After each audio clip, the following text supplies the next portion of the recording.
Best Alex Haley Inspiration Quotes.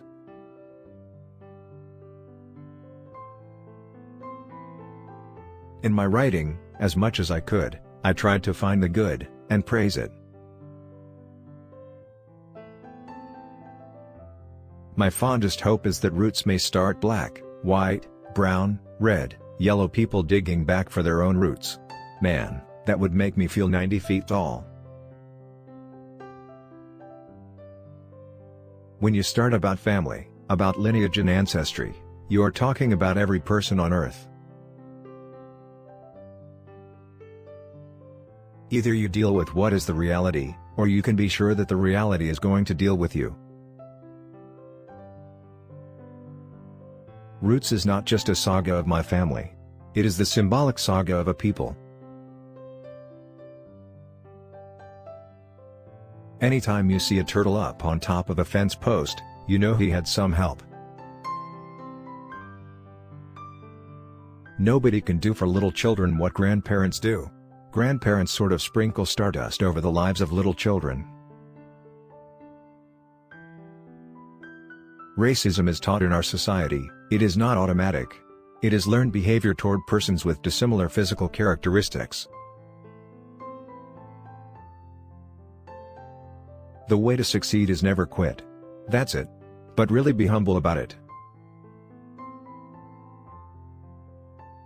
In every conceivable manner, the family is linked to our past, bridged to our future. When you clench your fist, no one can put anything in your hand. Every time an old person dies, it's like a library burning down. You can never enslave somebody who knows who he is.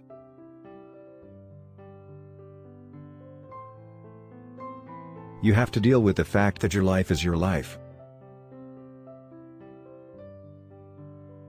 In all of us there is a hunger, marrow deep, to know our heritage, to know who we are and where we came from. I can't feel Irish to save my soul, but it's a fact. Never completely encircle your enemy. Leave him some escape, for he will fight even more desperately if trapped. Brown people wouldn't speak to someone who was black. Beginning writers must appreciate the prerequisites if they hope to become writers. You pay your dues, which takes years. I look at my books the way parents look at their children. The fact that one becomes more successful than the others doesn't make me love the less successful one any less.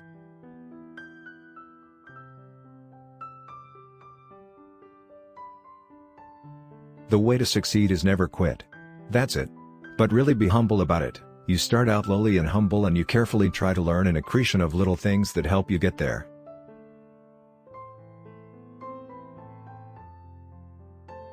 If you go back to before mankind came out of the cave, there was hatred. I know that statistically, it has been proven that there is a tremendous amount of black-on-black crime within the inner cities.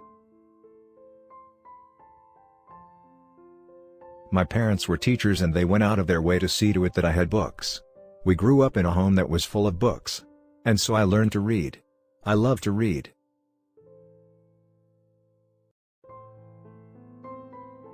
I think most people when you say slavery tend to see a group of anonymous people pulling cotton sacks in great plantation fields, and that is largely true.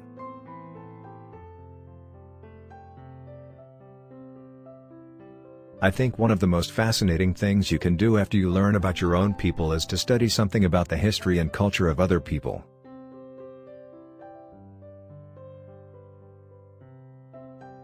The main thing you got to remember is that everything in the world is a hustle.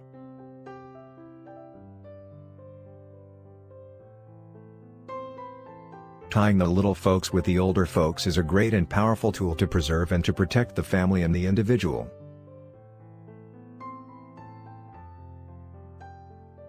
I tell younger writers that indeed it is devastating to be rejected. You feel like the bottom dropped out of your world.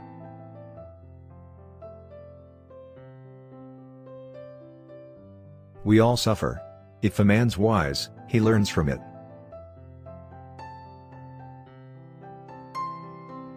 Every death is like the burning of a library.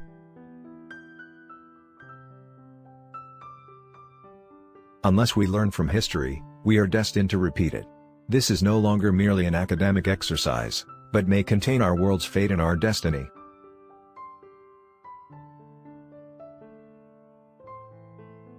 There was a great deal of inbreeding between the Indians and the slaves.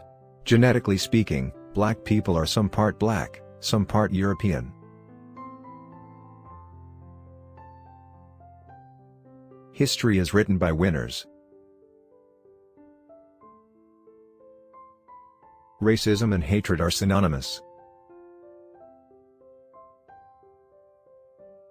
It's an hour during the week where you can just slow down. I don't know anywhere in the world where there is not racism against somebody.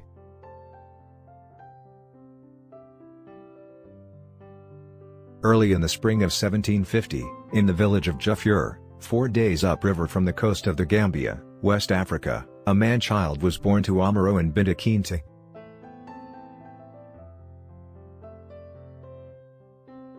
That's what happens with writing. Ingredients bubble and cook. Material becomes substance.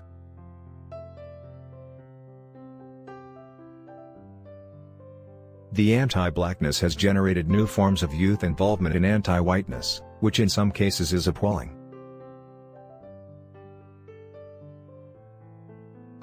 Most of the things that are asked of me as a representative black person, would suggest never are we equal Americans.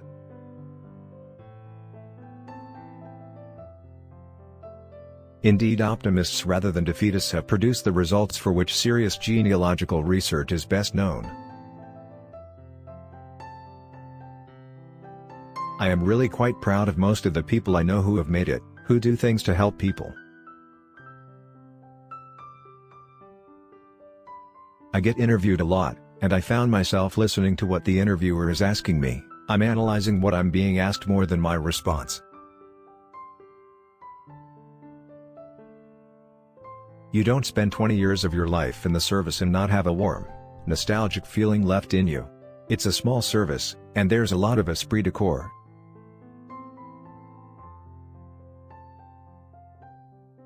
"Is this how you repay my goodness with badness?" cried the boy. "Of course," said the crocodile out of the corner of his mouth. "Is this how you repay my goodness with badness?" In the bush, trust no one you don't know. I acknowledge immense debt to the griots, tribal poets, of Africa, where today it is rightly said that when a griot dies, it is as if a library has burned to the ground.